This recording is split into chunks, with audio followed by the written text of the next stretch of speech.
দুর্গাপুরের রাস্তায় এক মেডিকেল ছাত্রীর চিৎকার মিলিয়ে গেল রাতের অন্ধকারে।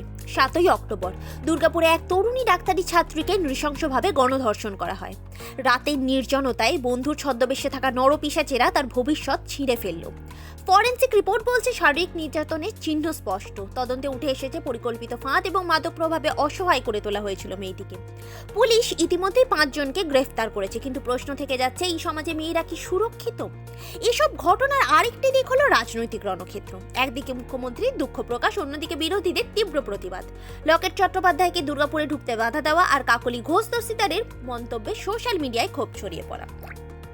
একটা মেয়ে যে তার জীবনের সবচেয়ে কঠিন মুহূর্তের মধ্যে দিয়ে যাচ্ছে, তার যন্ত্রণা এখন টক শো এর বিষয়, ভোটের ইস্যু, স্লোগানের শব্দ। এরা কি সত্যি অপরাধের শাস্তি চায়, নাকি এই ঘটনার মধ্যেও খুঁজছে সুযোগ শুধু নিজেদের স্বার্থ মেটানোর? যেভাবে এই ধর্ষণের ঘটনা দিন প্রতিদিন বাড়ছে, তাতে কাল যে ওই জায়গায় আপনার বাড়ির কোনো মহিলা থাকবে না সেটা কিন্তু বলা যায় না। তখনও প্রতিক্রিয়া একই থাকবে তো।